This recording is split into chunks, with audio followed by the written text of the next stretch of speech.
G'day, welcome to Mac's Automotive. I'm Mac. In this video I'm going to try and get this LD28 diesel running. It's in a 40 series Land Cruiser which I bought sight unseen and I haven't heard or seen the engine running yet. On the advice of my quality control officer Snow, I've condensed a couple of videos of me doing this into one tighter version. Stick around to the end to see if I can kick this thing in the guts and get it running. I had to fix the starter motor before I could even get to this stage, so if you want to see how I did that, check out this short 8-minute long video here. Also, it'd be really cool if you could drop a comment and just let me know whereabouts in the world you are viewing from. I'm in New Zealand. Alright, let's get into it. And let's see if we can't get this thing running. Snow's making sure that it... What do you reckon, Gil? Is it coming out okay? Hey? It is sludge. There's debris in there, nothing significant, but nevertheless, and that is an engine that hasn't been run in a long time. That hose should be the perfect size for that. It should slide on fairly well, yep, and with a clamp that'll be no problems. So that hose I don't have to touch, and this one here is the hose that feeds the diesel pump, and it is just absolutely rooted. It's so squishy, like I'm pretty sure that would leak. That feels like it's actually a hole in it. Yeah, it's been rubbing. I might not need to remove this battery tray now. I just needed to remove that hose, that radiator hose. So there's the, alright, diesel's coming out. Well, that's a good sign. Starter motor's in. I'll crack the injectors and hook up the battery, and hopefully I'm not losing any voltage down to the starter motor this time, because I was losing 1 volt. But I did suspect that solenoid, because when I bypassed all those cables and just used my jumper cable straight to the starter motor, I was still losing over 1 volt from the battery. So let's hope this time this is going to give me a nice healthy crank. Look at how grubby you are, your little face. The injectors are cracked. This is not ideal. I've just thrown my broom handle under there to not put strain on this. I knew it wasn't going to reach, but I just thought, you know, let's just hope. So what I'm doing is I'm just finishing tightening this up. I just wanted to get Snow because she's covered in sand. She's probably been digging. I'm just finishing tightening this up. Then I'm going to do a voltage drop test. That battery is fully charged at exactly 12.6.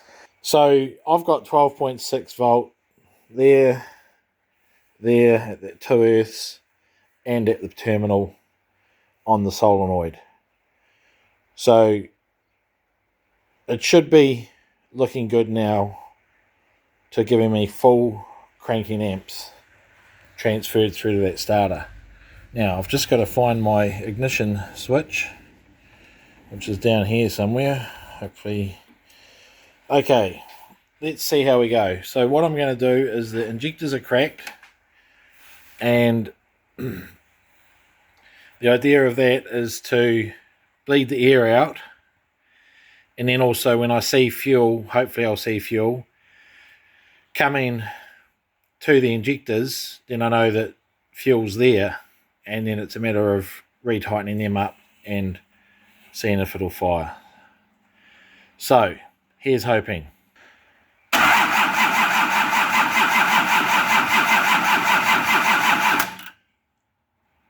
Right, I'm seeing some smoke from somewhere. Oh, something's hot down here.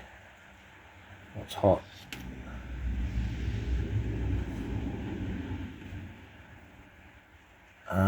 The terminal's not hot.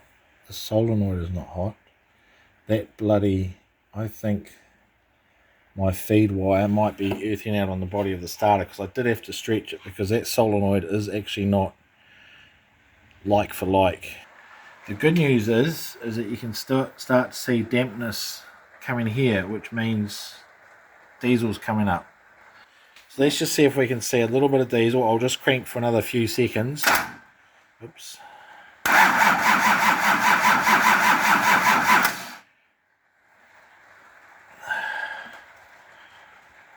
I want to actually see diesel squirting out. I'll just check that that's... There's a bit of heat in that thing, eh? I don't like it. Okay, so this is the cable here that's getting hot. And it's not touching anything. There's nothing that is stopping that, that's, you know, causing that to heat up. So I'm thinking the problem is in here. That is really badly corroded, this actual connection strap. And I actually am wondering if that is the issue, because if I put my probe here, on the inside here where the nut will clamp down on it, because I cleaned this up, I cleaned it up with a wire brush, and then put the other probe inside here onto the cable that's coming through this part of the body here, it jumps around like it doesn't know what resistance to tell me. But if I put it directly onto the cable here and bypass the clamp, the bracket that's around it, and put it there, it immediately just jumps to 0 ohms. Okay, I've just spun it up. Now, it's spinning up nicely,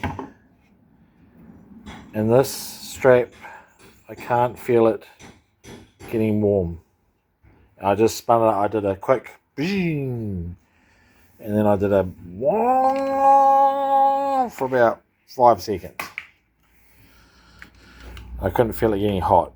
When it was in the truck, in the engine, it was getting hot straight away, like I could see smoke coming off it. Now I am hoping that my backyard repair works. Basically, what I've determined is that this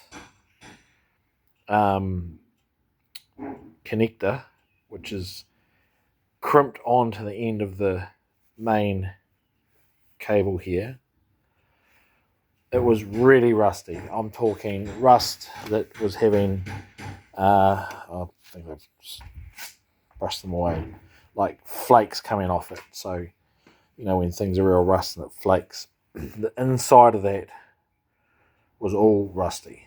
So I rolled it back out, I undid it all, I pulled it all apart, took this off, cleaned it up with the wire brush, so it's all nice, shiny metal. There's no rust on there anymore. You gorgeous papa dog. Wee Snow's just come out to visit me. She's been sleeping inside on the bed. What's that, papa? Good girl. Alright, let's try this again. If I can get diesel coming out there, then I can tighten that up, and then hopefully diesel will start coming out the injectors.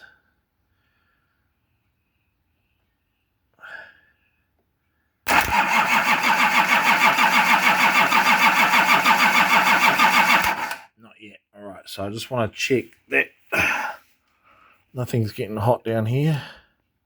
Oh, it's a little bit warm.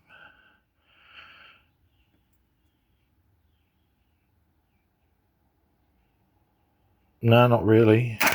Oh, what the hell did I just do there? How did I just do that? I did that with my finger. Maybe I just touched it on here. And that feels fine. Alright, fresh battery, still got surface charge on it, so it's got over 13 volts there. I just put a little spade terminal on the end of my doohickey starter thing.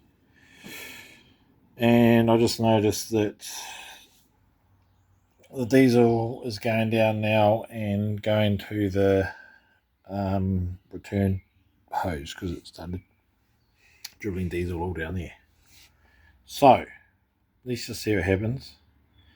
If I can just see some diesel squirting out these injectors, then they can tighten up, and then it will be a matter of getting my jumper cables out to bridge the glow plugs.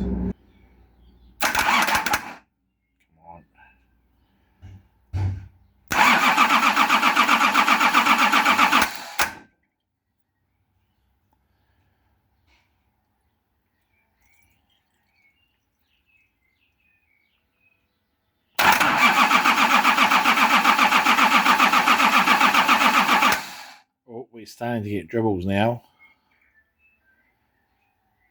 which is good. How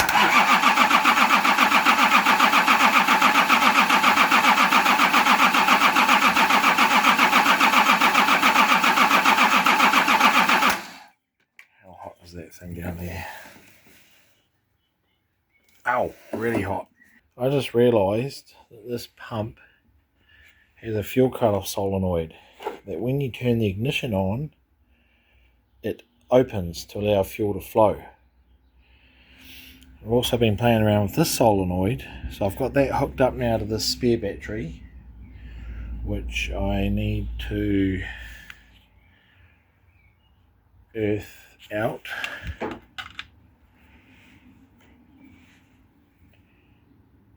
And that is going to do my, if I tap it there, that engages the glow plugs. So I'm going to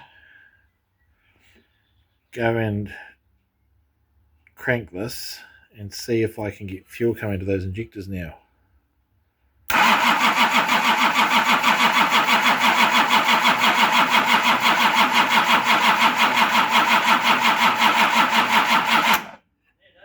G'day.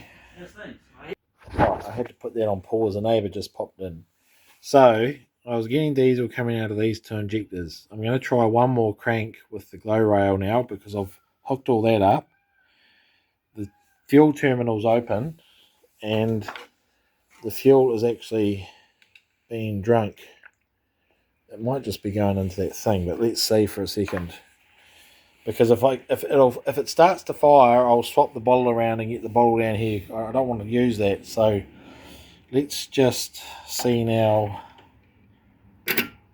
Right, that should be the glow plugs glowing. We'll just give it a few seconds. Let's see what happens now.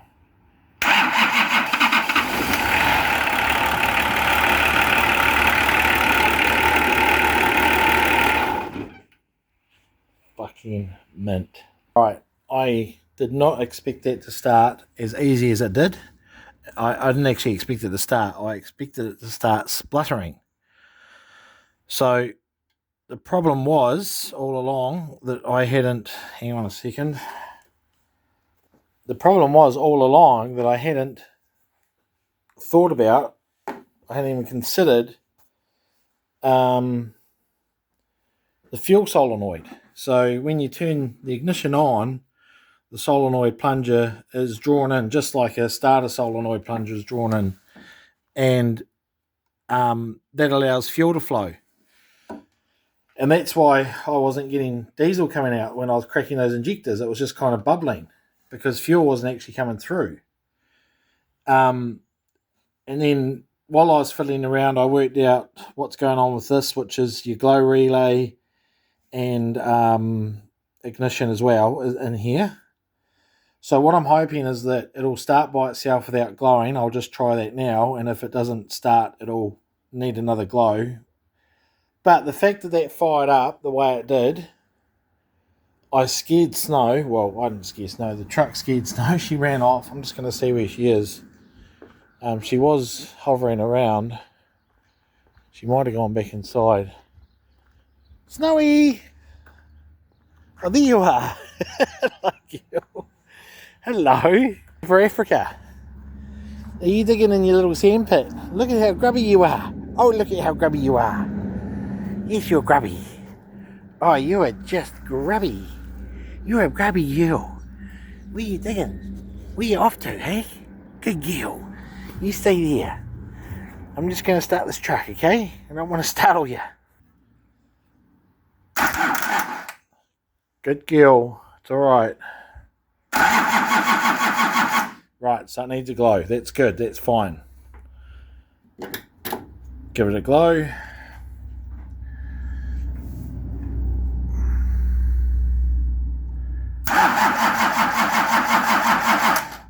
Okay, maybe it doesn't need a glow. Diesel's in there. Maybe it needs a longer glow.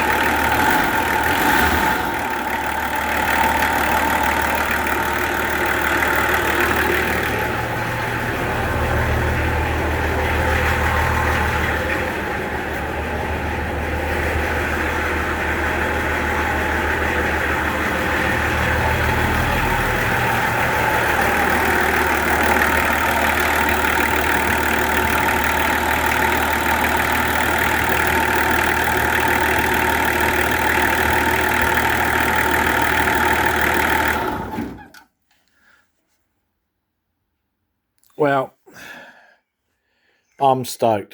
I really am stoked. Not only did I get that thing running, good girl, it's all over now. Good girl, Papa. Hey, good girl. Hey, you're right. You get startled so easy, don't you? Not only is that running now, but it sounds good. It sounds like a good engine. Alright, I'm going to call it a day there. Thanks for watching, and see you on the next vid.